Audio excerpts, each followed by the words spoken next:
kita tahu bahwa tidak ada orang hebat kalau dia bekerja sendiri. Catat, tidak ada orang hebat jika dia bekerja sendiri. Tidak ada orang hebat. Kita makan saja dengan jari ini harus 5 baru dia bisa. Kalau tidak ada jari 5 ini susah. Ya 3 minimal kan, makanya orang sholat berjamaah itu kan minimal ada imam, ada makmum dalam sholat berjamaah, ya kan. Jadi kalau kita sendirian ini hanya sambal didulit-dulit aja, enggak bisa. Baru 3 dia bisa makan. Maka tidak ada orang hebat kecuali dengan kebersamaan.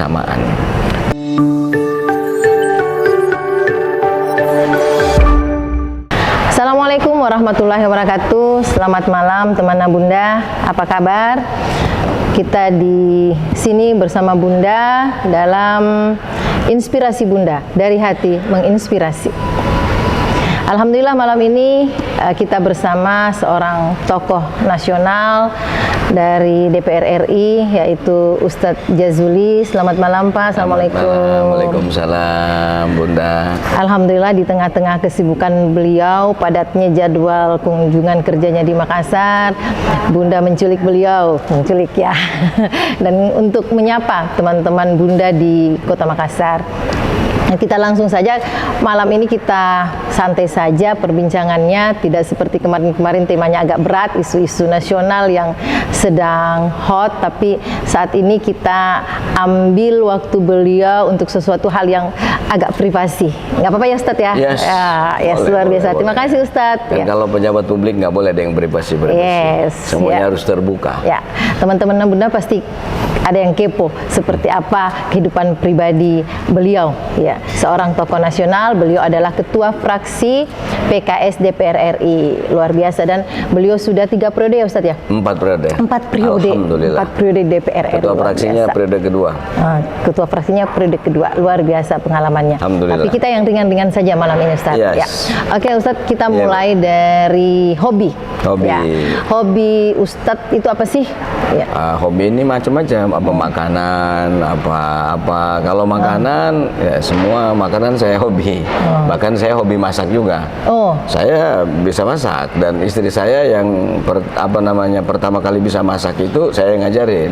Makanan apa Ustadz? Menu apa? Menu apa saja saya bisa. Jago masak? Pokoknya mau bikin sop ayam, sop kambing, masakan Arab, masakan Jawa, semua bisa. Wih, luar biasa. Iya. Jadi masih ada waktu nih untuk memasakkan keluarga dengan kesibukan yang kalau sangat. lagi pas libur, nggak ada kegiatan, saya sempatkan masak. Masya Allah. Gitu. Bukan karena mereka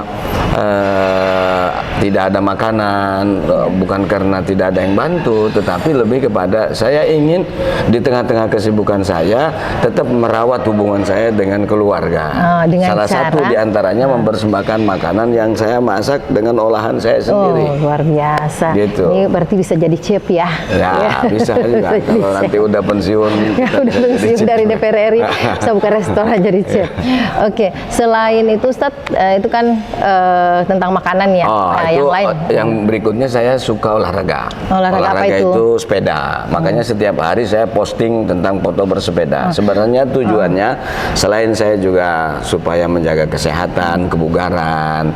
Saya senang juga bersepeda. Kalau nggak bersepeda jalan kaki. Tapi ngomong-ngomong usianya sekarang berapa Ustadz? Aduh, kalau ditanya usia suruh tebak saja tampilannya. Tapi kalau menebak itu saya harus buka peci dulu, dan jangan pakai batik begini harusnya kalau ditanya nebak umur. Ya kan? Tapi boleh kalau umur, alhamdulillah bulan Maret ini insya Allah kasih anugerah saya sudah lengkap 57 tahun. 57 tahun. Ya, kalau mukanya kelihatan sama 27 kan. Dengan kebugaran seperti ini Ustadz ya, alhamdulillah. Alhamdulillah. Jadi ada jadwal tersendiri untuk olahraga? Setiap hari. Setiap hari. Saya berapa kilometer Ustadz? Kalau goes itu berapa kilometer? Saya pergi kemana saja, di antara provinsi, kemudian lagi ada tugas ke luar negeri. Alhamdulillah istri saya selalu menyiapkan pakaian olahraga. Memang saya sudah minta. Saya tetap olahraga. Makanya kalau saya nginep di hotel itu saya tidak tanya bintang berapa, nggak penting. Yang penting ada tempat olahraga olahraganya nggak Fasilitas hotel itu. olahraganya dulu yang Fasilitasnya, ditanyakan. iya. Supaya kalau apalagi kalau musim dingin, kalau di luar negeri kan susah kita olahraga. Buat kita orang Indonesia kan juga kalau dingin belum tentu tahan. Jadi olahraga itu saya biasanya pakai waktu antara 45 menit sampai 1 jam. Setiap hari. Setiap hari. Setiap hari. Jadi entah jalan, entah bersepeda, pokoknya itu aja 2. Kalau jalan kaki itu kan olahraga yang murah meriah. Ya. Makanya nggak ada alasan bagi kita siapapun untuk tidak bisa berolahraga. Karena itu cuma melangkahkan kaki aja. Tanpa kok. fasilitas ya. Tanpa, sudah Kaki modalnya juga sudah sudah dikasih cukup. sama Allah yang Maha Kuasa. Ya. Jadi kalau ada orang nggak mau olahraga, itu semalas-malasnya orang di dunia. Tuh. Nah, teman Bunda usia 57 tahun, rajin olahraga dan bisa seperti ini kebugarannya, Masya Allah. Malu-malu Kina yang lain. Nah, masih kalau apalagi masih anak muda, nggak boleh mager. Harus. Nah, ini contoh ya di tengah kesibukan beliau, Iya. beliau mengalokasikan waktu 45 menit sampai 1 jam dalam sehari untuk olahraga, untuk staminanya beliau. Oke, yang lain seni Ustadz ada nggak? Seni itu saya lebih suka jadi pendengar yang baik kalau masalah seni. Saya suka mendengarkan seni-seni lagu, mulai dari musik. Saya suka sejak kecil saya mendengarkan Genre lagu apa Ustadz kalau musik? Zaman saya kecil itu kan yang paling populer lagunya Bang Haji Rhoma Irama. Oh gitu. Iya kan? Terus juga kesini-kesini kan Dangdut banyak. ya, juga. berarti gendernya Dulu dangdut, iya. ya. Dulu itu ya tadi udah bisa dihitung usia 57 tahun itu memang waktu zaman mudanya itu yang lagi hit lagunya Bang Haji Rhoma Irama. Iya Kalau kan? waktu masa kecilnya itu idolanya pasti Adi Bing Slamet. Ah, ya. itu. Cica Kusoyo. Ya itu kira-kira itulah gitu. Usia-usia itu tuh. Ketahuan Sebenarnya ya. di atasnya dia masih itu banyak lagu-lagu yang sekarang ini juga sudah kelihatan pada senior ya penyanyi-penyanyinya itu. Gitu. Ya Ustadz, jadi nanti kita di sesi terakhir kita minta Ustadz untuk mempersembahkan satu lagu untuk netizen. Waduh, ya. gawat nih. Ya, siap-siap Kalau- Ustadz. Nah, kemudian Ustadz ini selama berkecimpung di dunia politik, di DPR, ada hal-hal atau peristiwa konyol enggak yang sampai sekarang itu kalau nginget itu kayaknya bawaannya mau ketawa saja Ustadz? Banyak sebenarnya Peristiwa-peristiwa sih kecil gitu. kalau peristiwa-peristiwa kecil itu cuman yang paling terakhirnya terbaru sekali waktu saya di hari bukan reses itu diundang forum silaturahim pondok pesantren, ada acara, saya datang di dalam waktu yang sama di DPR itu ada rapat. Jadi saya kan itu antara dua pilihan yang berat untuk ditinggalkan salah Ya. satunya. Ini juga masyarakat, Ya. apalagi ulama dan Konstituen, di pesantren, dapil. konstituen. Yang ini juga kewajiban konstitusional Ya. kita rapat. Maka kita bagi 2. Nah, saya dari rumah itu pakai sarung karena mau ceramah kan, ketemu kiai-kiai kan. Nah, sayangnya lupa dibawakan celana panjang. Nah. Gitu. Begitu dari Acara pesantren pesantren. itu di Serang. Masuk ke DPR. Langsung ke DPR, pasti cari-cari celana panjang nggak ada. Ya terpaksa masuk DPR pakai sarung. Pakai sarung, sarungan. Begitu pakai sarung, semua orang banyak ketawa gitu loh. Pakai sarung, ada yang nyeletuk juga. Banyak orang yang bilang Pak Ustadz habis sunat katanya begitu. Jadi kita masuk kantor pakai sarung soalnya yang nggak lazimnya. Tapi daripada saya meninggalkan Iya. kewajiban, Betul. ya bagaimana caranya mengatur Iya. itu? Luar biasa. Itu ya. diantaranya. Ya. Jadi sampai sekarang kalau ingat itu bawaannya ketawa ya Ustadz suka ya? ketawa sendiri, terutama dibilang dibilang baru sunatnya itu. baru sunat ya. Gitu. Kalau habis sunat Mungkin kan mualaf kali ya dikira mualaf. harusnya kalau habis sunat kita dikasih hadiah dong. Waktu kecil kan habis sunat dikasih hadiah banyak orang kan. Saya bilang ente bilang habis sunat mana hadiahnya sini? Ya, begitu ya, teman Bunda di tengah-tengah kesibukan kreditnya jadwal rapat beliau-beliau ini di DPR RI, tetap saja ada terselip kelucuan-kelucuan yang mereka alami, termasuk yang dialami oleh Ustadz Jazul ini. Ya, itu kenangan yang luar biasa bagi beliau. Nah, sekarang Ustadz yang berikutnya itu adalah, nah ini kan sibuk sekali nih Ya. teman-teman di DPR RI. Kadang saya nelpon teman-teman di sana jam 11, jam 1 dini hari, jam 3 dini hari masih rapat. Oh iya. Masya Allah. Nah, Kalau rapat itu Ya. memang Saya pernah mengalami rapat itu dari pagi jam 9, istirahat hanya makan siang, istirahat maghrib, istirahat, sholat zuhur, makan siang, istirahat, sholat asar tentu sendiri-sendiri ya, sholat maghrib, makan malam, istirahat, terusin lagi. Itu selesai jam setengah 4 subuh. Setengah 4 subuh, dari jam 9 pagi sampai setengah 4 subuh, Masya Allah. Pernah. Memang harus Dan fit. yang kemarin belum lama itu kan yang pemilihan KPU, itu selesainya jam setengah 2. Setengah 2 dini hari. Ya, untuk teman-teman Komisi 2. Jadi rapat anggota DPR itu tidak ada jam kerjanya. Jadi kalau umpamanya kadang lagi di rapat paripurna itu tidur, itu kadang karena malamnya itu habis rapat memang serius, semalaman itu rapat, nggak tidur dia. Penat gitu. Nah, rapat paripurna itu kan tinggal mengumumkan apa yang telah dibahas di rapat komisi atau di pansus. Tapi walau demikian, tentu wakil rakyat nggak boleh tidur saat rapat paripurna, ya kan? Seperti lagunya Bang Iwan Fals itu, ya kan?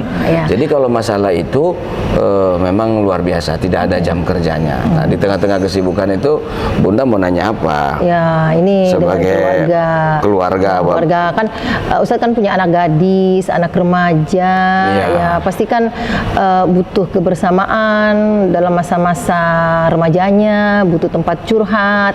Kan katanya nih Ustadz, ayah itu adalah cinta pertama anak perempuannya.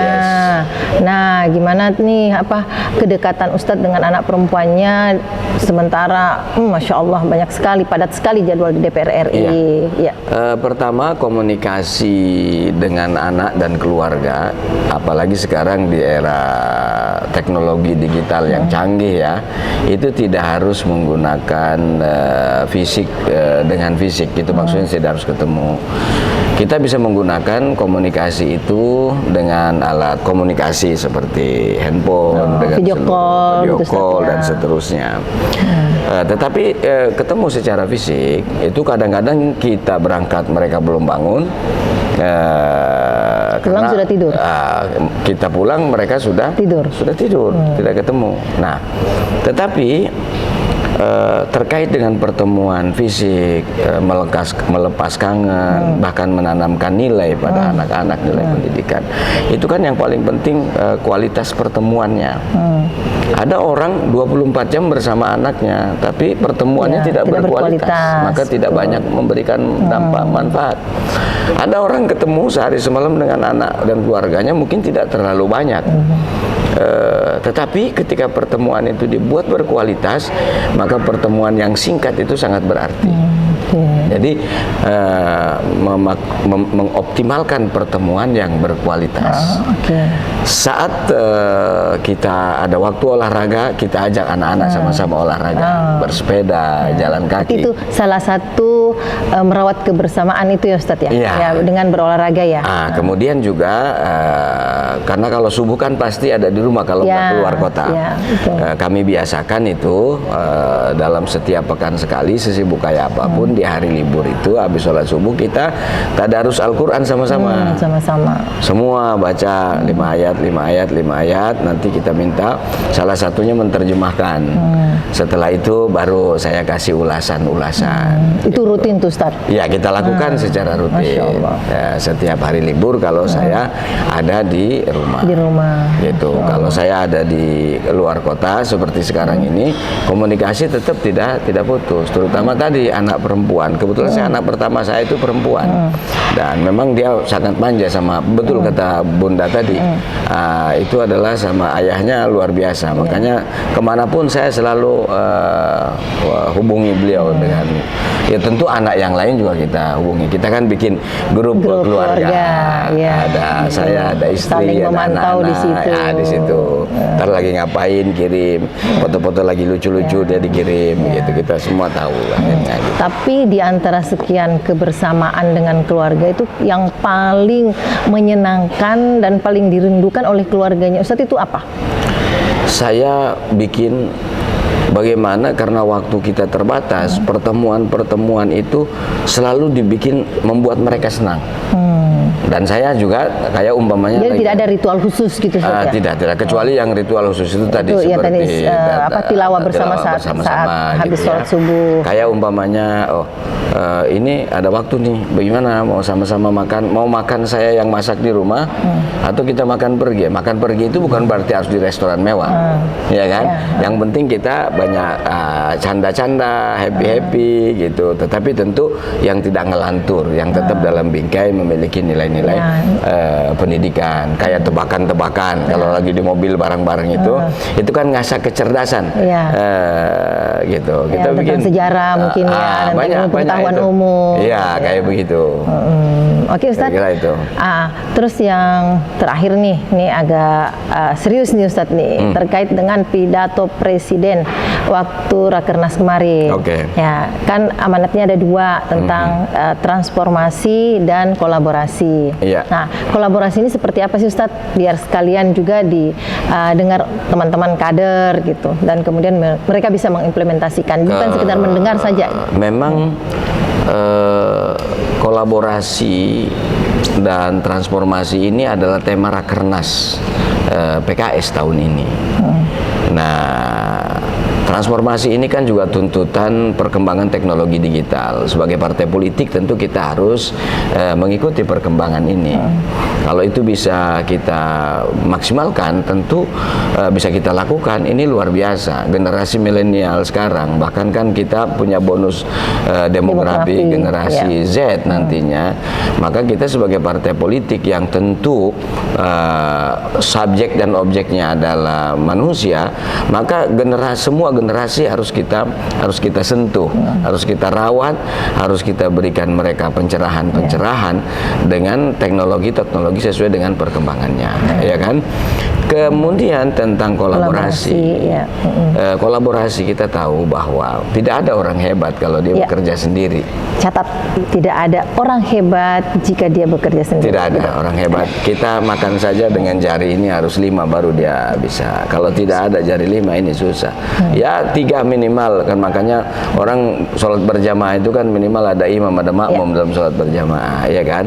Jadi kalau kita sendirian ini hanya sambal didulit-dulit aja, enggak bisa. Baru 3 dia bisa makan. Maka tidak ada orang hebat kecuali dengan kebersamaan. Dalam teori ilmu manajemen juga kita kenal kan dengan the right man, the right job, dengan distribusi kewenangan dan tugas. Dalam agama Islam juga bagaimana sholat itu ketika berjamaah pahalanya jauh lebih besar, 27. Ketika sendiri itu cuma 1. Maka dia harus karena itu kita perlu dalam konteks kepartaian di internal, semua kita punya kekurangan, semua kita punya kelemahan. Bagaimana punya kelebihan, maksud saya. Bagaimana kita rangkai kelebihan-kelebihan di antara seluruh kader, struktur, pejabat publiknya untuk bisa melayani rakyat dengan baik, untuk bisa berkhidmat dengan baik. Kekurangan kita saling lengkapi antara yang satu dengan yang lain, karena tidak ada yang sempurna. Al-kamalu lillahi wahda. Kesempurnaan itu hanya milik Allah Subhanahu wa taala. Dalam konteks berbangsa dan bernegara, bangsa ini terlalu besar, geografinya terlalu luas, maka kita juga tidak bisa mengklaim bahwa bisa mengelola negara dan bangsa ini sendirian. Maka kita harus melibatkan orang lain. Maka kita juga harus mengajak orang lain untuk bersama-sama dengan PKS. PKS juga bekerja sama dengan kekuatan-kekuatan lain yang ada di Republik ini, dengan stakeholder lain, agar beban-beban berat untuk mengurus bangsa dan negara ini bisa dikerjakan secara bersama-sama, bisa terdistribusi secara baik, kemudian itu kerjaannya selesai, yang melakukannya juga ringan, dengan prinsip kolaborasi ini, dengan prinsip kolaborasi ini. Seluruh pihak, maka seluruh kader PKS, seluruh pejabat publik PKS harus terus menyapa seluruh kelompok masyarakat yang ada di Indonesia ini, dengan berbagai macam elemennya, itu harus kita dekati mereka. Apalagi kita di NKRI ya Ustadz ya, ribuan suku, bahasa. Itu harus kita rangkai menjadi satu kekuatan. Ya. Makanya tidak boleh ada orang yang maki-maki anak bangsa sendiri, memfitnah anak bangsa sendiri, iya kan? Kalau kita merasa satu tubuh, Bhinneka Tunggal Ika, NKRI, itu tadi nggak boleh. Dirangkul, Kita harus dirangkul, harus Iya. diajak. Nggak boleh lihat warna-warninya. Warnanya Ya. boleh beda-beda, Ya. tapi begitu bicara NKRI kita harus sama. Sama. Iya kan? Itu. Warna-warni malah jadi indah kayak Iya. pelangi, ya Ustaz Jadi ya. kekayaan. Kayak pelangi indah Betul, ya. betul. Seperti itu. Nah, itu luar biasa. Jadi itu konsep kolaborasi dari PKS bahwa negara ini tidak bisa kita urus sendiri. Jadi kita harus merangkul banyak elemen untuk bisa membangun negara ini, membangun bangsa ini. Nah, yang terakhir kita minta ya, tadi Bunda janji kita akan satu lagu dari Waduh. beliau. Saya ini cuman pandai mendengar aja kalau lagu ini. Tapi malam ini Kal- spesial request dari teman Bunda, ya, dari netizen di Sulawesi Selatan. Kita mau dengar Ketua Fraksi PKS DPR RI menyanyikan sebuah lagu. Lagu apa, Ustadz? Wah ini kalau DPR nih kita harus menghafal lagunya yang ngingetin DPR terus. Lagunya Siapa Iwan tuh? Fals itu. Oh, lagunya yang tadi, Iwan yang Wakil Fals. Rakyat itu. Oh, Sebenarnya saya sendiri juga tidak hafal lagu itu. Tetapi saya kasih tahu anak-anak saya suruh sering dengerin lagu itu supaya mereka juga bisa ingatkan bapaknya, ayahnya gitu. Iya kan? Gitu. Oke, jadi malam ini kita akan menyanyikan satu lagu dari Iwan Fals, yaitu Wakil Rakyat. Karena Ustadz, saya ya? tidak hafal, maka kalau ada yang bisa pegang gitar dan nyanyi di belakang saya, itu lebih Oke, bagus. nanti Sehingga kita- saya bisa coba ngikut-ngikut aja. Oke, Karena lagu luar ini saya biasa. suka. Ya, kalau ada yang bisa Oke. bagus. Nah, beginilah politisi kita pandai untuk Berkelit. ya, berkelit dan memanfaatkan sumber daya yang ada. Itu dia, itu. Pertama berkelit, pemberdayaan yang kedua. Pemberdayaan, ya. ya. Itu dia yang penting. Oke, Ustadz, kita lagu Siapa yang bisa dipanggil? apa nih? Wakil Rakyat Iwan Fals. Oke, teman Bunda, satu lagu persembahan dari Ketua Fraksi DPR RI Ustadz Jazuli Juwaini. Lagu dari Iwan Fals. Wakil rakyat seharusnya merakyat. Jangan tidur waktu sidang soal rakyat. Rakyat bukan paduan suara, hanya tahu nyanyian. yang aku setuju. IKN nggak setuju. Ya, JHT juga nggak Omnibus Law, setuju ya. Omnibus Law tidak setuju. JHT juga ya Ustadz ya. JHT tidak setuju. Jadi saya tidak ikut lagunya Iwan Fals asal setuju. Ya, nggak nyanyi. Ya, teman Bunda, alhamdulillah bincang-bincang kita dengan Ketua Fraksi DPR RI Ustadz Jazuli Juwaini sudah selesai. Banyak hal yang bisa kita dapatkan. Alhamdulillah. Bisa juga dapat teman-teman juga bisa mendapatkan motivasi dari pengalaman-pengalaman beliau, dan insya Allah kita akan bertemu di sesi inspirasi Bunda berikutnya dengan tokoh-tokoh yang luar biasa. Selamat malam, Assalamualaikum warahmatullahi wabarakatuh. Dari hati menginspirasi.